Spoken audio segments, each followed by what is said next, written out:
Well, a very good afternoon to you. This is Talk, the Home of Common Sense with me, Julia Hartley-Brewer. Sam Armstrong still with me. Sam, have you tried to get a train at a weekend lately? Yeah, well, although I ended up on the, guess what, rail replacement bus service. Oh, the most depressing words in the English language. 2 times now my mother has come to visit, or planned to come to visit, and the train's been up the spout on a Sunday because apparently train drivers don't want to work Sunday, so they cancel most of the trains, and the ones that do run are really, really busy. So if you're in your 80s, you perhaps don't want to be sitting on a train, well, hoping to sit on a train standing. You can't trust that people will give up their seat for someone, even in their 80s these days. Yeah, I've been out in Britain. But extraordinarily, ministers have handed train driver union barons, that's what this copy says, a 75% pay hike for doing overtime. Transport Secretary, the brand new one, who doesn't have the criminal conviction, is the Transport Secretary, Heidi Alexander.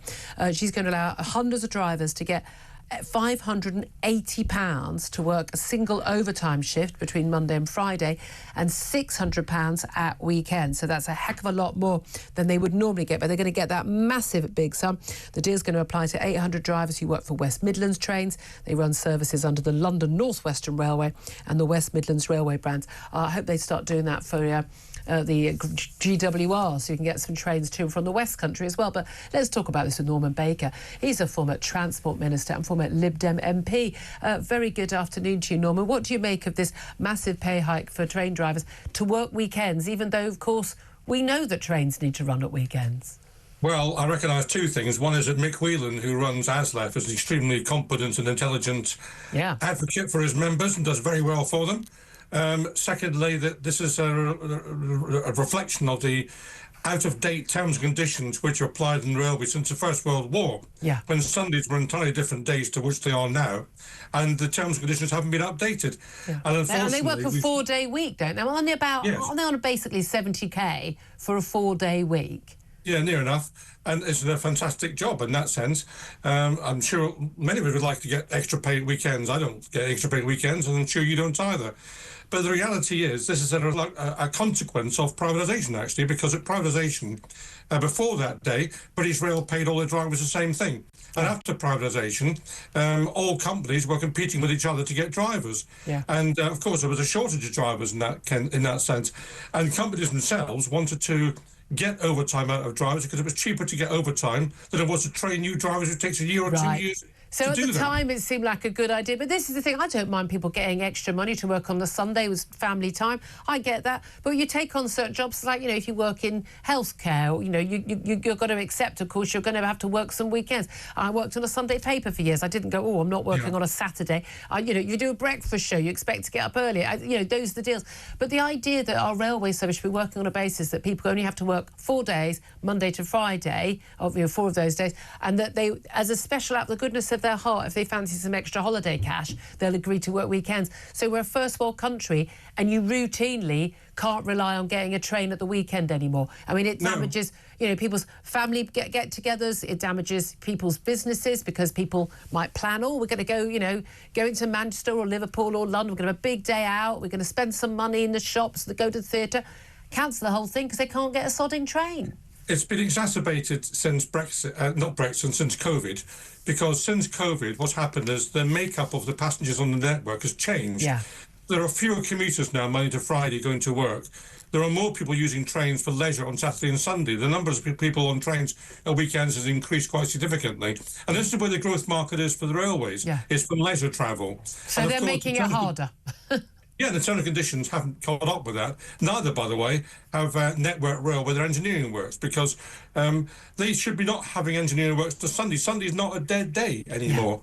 They should be having them perhaps on a Monday when people can have 1 day working at home. It seems to be. I mean, I have to say, I always notice it's much quieter on a Monday than any other day when I'm going to work. But this is the thing, it's just so frustrating. I just think most people are just thinking, they wonder why people don't want to use the railways, why people stick in their cars. Most people don't have an option of getting a train to or from work. They have to use their car anyway. But, because they need to know the journey's reliable, so people don't book. They just don't book it because they just discount it. You only have to have one massively disrupted journey. And I can think of virtually no time when I've had to leave London at the weekend in the last 2 years when it's not been massively disrupted or had to be cancelled. And people just go, that's it. It only has to happen a couple of times, and then they go back on the roads. Well, they do. I mean, to be honest with you, many of the railway services we run in this country do work quite well. But they're subject to rail engineering works which are held at the wrong time. They're subject to weather events, which seem to me to be extraordinary in terms of the effect they have on trains. A weather event, call it a weather event, leaves in a line or whatever, affects electric trains more than diesel trains. Diesel trains tend to get through more quickly and more assiduously on the network. And of course, we're moving towards electrification, which is right environmentally, but it does mean trains are more vulnerable. Yeah. Can I ask you, can I say, Norman, I'm going to interrupt because I've only got a couple of minutes, well, 1 minute left, really. I want to just get in on something else. Now, you're also the author, we've spoken to you many times about royal family stories. You're also, and what do you do, what the royal family don't want you to know. It's really about the royal family's finances, that book. But what do you make of Prince Andrew in the news for all the wrong reasons, yet again, over yet another very poor judgment of friendship, that one of his closest business confidants, we are told, for 10 years was actually an alleged Chinese spy. What do you make of that? Well, my book, of course, is a chapter called The Grand Old Duke of Sleaze, which is entirely about Prince Andrew. Look, I mean, it's very clear, isn't it, Julia? I mean, he wants money because he hasn't got any. He hasn't got enough money now to support this extravagant lifestyle, this huge house he's in. And the Chinese want influence with the British establishment and to find out what's going on. It's very simple. I mean, that's the deal. Yeah. All we need to know is how much money he has received from the Chinese. Do you think money will have changed hands? And do you think we'll find out if it has? I think it's most likely it's changed hands. Can't prove it, of course. So there's a caveat there, I suppose. But the reality is that he was desperate. That's a word that was used in the internal documentation. Seized from this spy. That he was desperate. If he's desperate, he'll do whatever he has to do to keep money. Yeah, that's the worry. We know, again, going to Jeffrey Epstein and asking him for money, he was already a convicted paedophile. I mean, goodness me.